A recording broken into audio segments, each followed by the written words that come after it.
Hey guys, Don from St. Paul's Kids here. Now, our theme this term is Go for Gold. It's based on Colossians 3:23, where we are told by Paul we should do everything like we're doing it for Jesus, like he's our boss.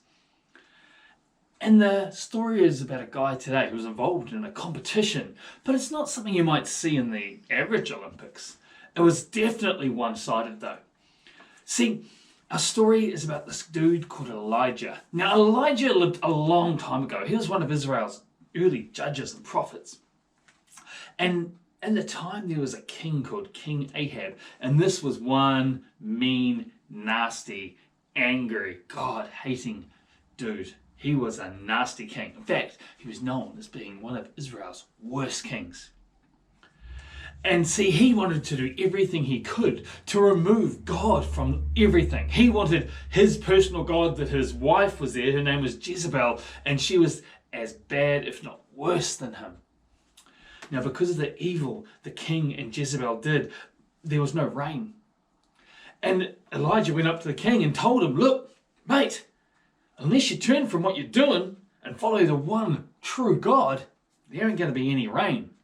It's the curse is from you on this land. The king was like, whatever, what do you know? And so Elijah had to go and hide or run away somewhere, basically, because the king and the queen wanted to kill him. And then God said to him, after several years, like 7 years, he said to Elijah, now's the time, mate. Go on, here's the plan. So he told him, and then Elijah came before King Ahab, and he said, oh, king, here we go, buddy, I'm back. And the king was like, the troublemaker returns. What do you want now? Elijah looked at him, steely vision, knowing that this was where the competition was really going to start.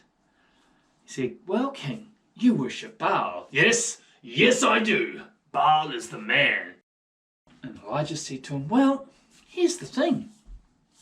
I reckon my real God is bigger and better than your pretend God. And I'm prepared to put my money where my mouth is. What about you, king? What do you mean? Well, I'm the last prophet. So me versus, say, I don't know, 100, 200, whatever. You choose the amount of prophets. We meet at one space. We get all the people of Israel together. And then we can have a God-off. See whose God is more powerful than who. Ahab didn't like what he was hearing, but all the nobles were listening, and he knew he had no option but to go ahead with it. Fine. What's your plan? He said, well, let's do a test. Whose God is bigger? Whose God is stronger? Whose God's more powerful? Let's go. And sure enough, a few days later, 40 priests of Baal, the highest of the priests, following this god Baal, who was the statue, they were there, and all the people of Israel were gathered watching. And Elijah came forth just as they were about to speak, and he said, people of Israel, listen to me.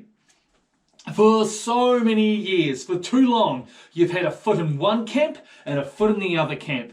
And today is your time to see and choose whose camp you actually are in. Are you with God, the one true God of our people who brought us out of Egypt, or with the God of the Canaanites and all the other people who were before you here?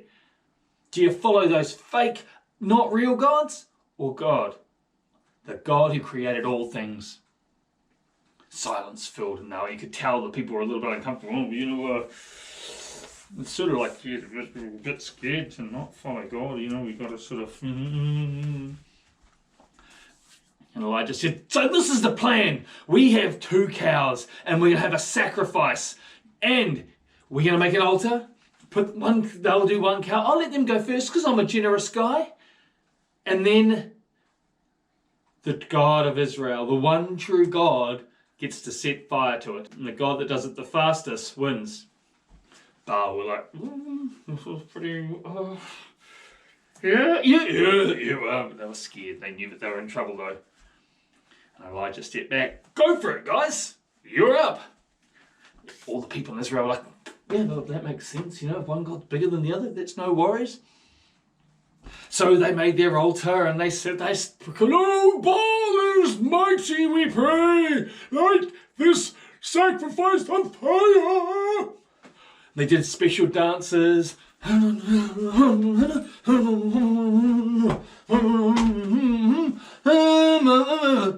They did everything they could. They even got so desperate after hours. They were sitting there getting worried. And Elijah, and this is why I kind of like Elijah, he was sitting there going, hey guys, maybe Baal's asleep. Perhaps you need to yell a bit louder.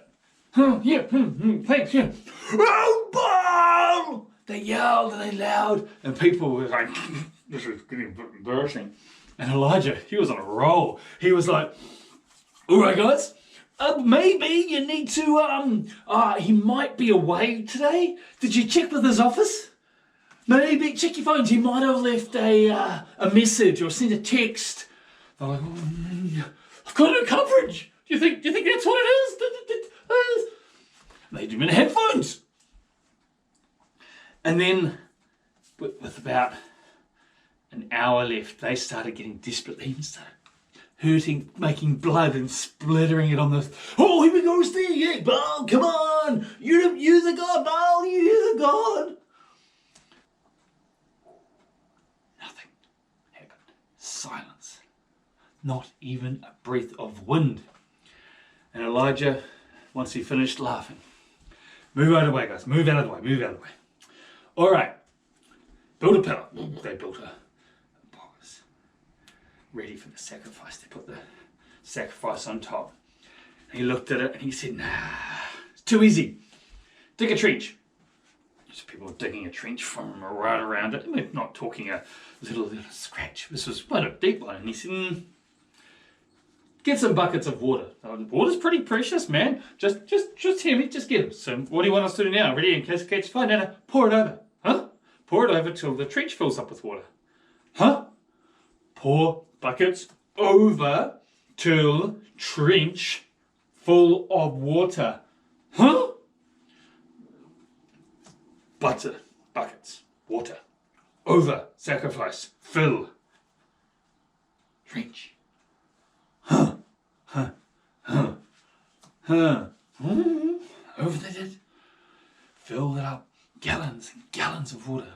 The whole sacrifice was drenched wet. Even if he had to come in with a match and a flame, he couldn't actually light it. It was so drenched.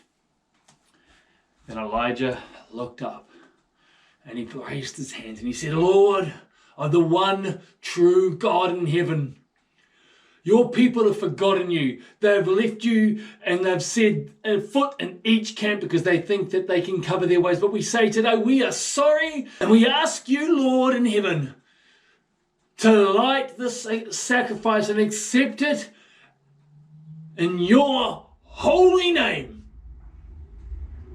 Now you might think this could take a while. Just as the sun was about to set, then there was a flash. A blinding light landed.